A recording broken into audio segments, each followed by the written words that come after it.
अवधूत चिंतन श्री गुरुदेव दत्त. गेले 2 भागात आपण काय बघितलं तर संचित प्रारब्ध आणि क्रियमाणाचे 2 प्रकार बघितले.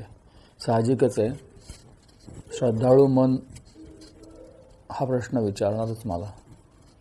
मी ते तिथेच सोडू नसतो शकलो. खरं म्हणजे विषय समजावून झालेला आहे काय आहे तो, परंतु श्रद्धाळू भाविक मनांना सुद्धा शांत करणं आवश्यक आहे, म्हणून हा विस्तार थोडा आज करतोय.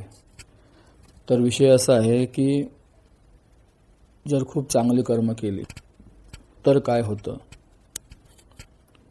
तर तो जो संचिताचा भाग आहे ना, ती जी पेटी आहे ती कर्माची आहे, चांगलं असो अथवा वाईट असो.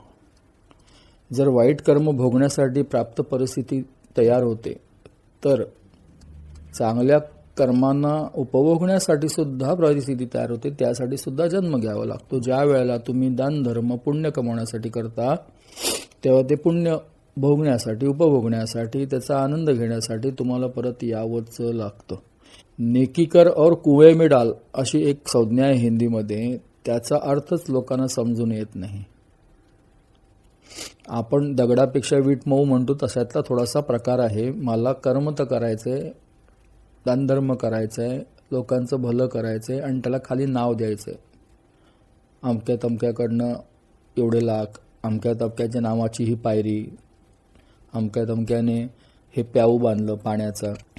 वाईट कर्म करायच्या ऐवजी चांगली कर्म केली आणि ती पुण्याच्या किंवा प्रसिद्धीच्या अपेक्षेने केली. त्याचा थोडाफार सात्विक अहंकार देखील झाला.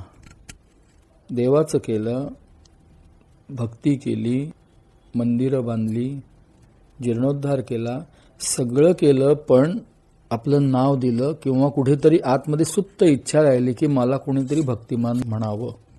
अध्यात्मात एक भाग येतो निष्काम कर्म, सकाम आणि निष्काम.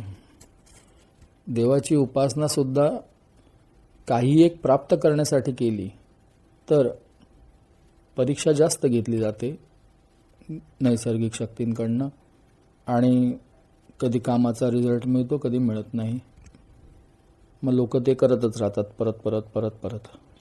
निष्काम कर्म म्हणजे फलकी अपेक्षा मत कर, स्वतःकडे करते पण घेऊ नको, असं भगवद्गीता सांगते. सर्व कर्म कर आणि मला अर्पण कर. आपल्याला ते जमतच नाही. अगदी जे लोक साधू संन्यासी किंवा तत्सम बाबा बुवा झाले, ते सुद्धा मी केलं, माझ्याकडे या, मी तुम्हाला याच्यातून तारीन असं सांगत राहतात. हे जे सगळं काही आहे ना, हे सुद्धा पुन्हा एका जन्माला जन्म देतं. अपेक्षेने केलेली कर्मसुद्धा तुम्हाला नवीन जन्म घ्यायला लावतात. कारण तुम्ही जे काय मागितलं आणि ते आधीच्या जन्मात तुम्हाला नाही मिळालं पूर्णपणे, तर तुमच्या डोक्यातून तो भाग जात नाही. मी एवढं सगळं चांगलं केलं पण मला काही अपेक्षित त्याचा लोकांकडनं प्रतिसाद मिळाला नाही, किंवा माझा काही मान झाला नाही, किंवा मला त्याचं काही बक्षीस मिळालं नाही, तर ती जी काही गोष्ट आहे ती डोक्यात तशीच राहते. हे थोडं समजून घ्यायला पाहिजे. आपण जेव्हा देह ठेवतो तेव्हा आपण काय घेऊन जातो? देह ठेवतो म्हणजे आपला देह दहन केला, किंवा इतर कोण जाती धर्मीय आहेत ते पुरतात, किंवा आणखीन जे काय करतात, मी त्याच्यात जात नाही. म्हणजे देह इथेच राहिला, तुम्ही म्हणजे तो सोल जो आहे तो पुढे गेला, काहीतरी पुढे गेलं. काही लोक पुनर्जन्मावर विश्वास ठेवत नाही, पण त्यांना बाकीची लॉजिक मग एक्सप्लेन नाही करतायत, हे असं का आणि ते तसं का. त्यामुळे मी सरळ सरळ सांगतो, माझा विश्वास आहे पुनर्जन्मावर. मी हिंदू आहे म्हणून नाही, तर माझा विश्वास आहे, कारण नाहीतर मग पुढचं काही लॉजिक लागणारच नाही. तर मी असं प्रतिपादन करतो त्याच्यामुळे की पुनर्जन्म आहे, आणि पुनर्जन्म असल्यामुळे काय होतंय, मला यावं लागणार. मग मी जेव्हा देह ठेवतो त्यावेळेला काय होतं की काय पुढे जातं, तर तो आत्मा पुढे जातो, आणि तो जाताना काय घेऊन जातो, तर त्याच्यावरचे संस्कार घेऊन जातो, त्याच्या आवडीनिवडी घेऊन जातो, त्याने केलेली कर्म घेऊन जातो. त्याचा स्वभाव घेऊन जातो, त्याच्या अपेक्षा घेऊन जातो. ह्या सगळ्यांना इंग्लिशमध्ये आपण ज्याला इनटँजिबल म्हणतो, ज्यांना स्पर्श करता येत नाही, दाखवता येत नाही, अशा सगळ्या गोष्टी घेऊन जातो, स्मृती घेऊन जातो बऱ्याचशा. आणि जेव्हा तो जन्म घेतो तेव्हा त्याच्या आतमध्ये पहिल्यापासूनच ती गोष्ट असते की मला हे मिळायला हवं. बरेचसे केसेस माझ्याकडे जातात, त्याच्यामध्ये की लहान मुलं असतानाच त्यांना सेंटर ऑफ अट्रॅक्शन असतं, त्यांना की मी सगळ्यांच्या सेंटर ऑफ अट्रॅक्शनला असावं, लोकांचं सगळ्यांचं माझ्याकडे लक्ष जावं, माझं कौतुक व्हावं.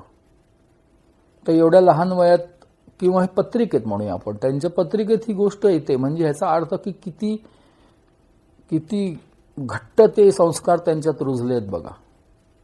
हे माझं कौतुक झालं पाहिजे, माझं कौतुक, आणि नाही झालं तर राग, क्रोधाला जन्म.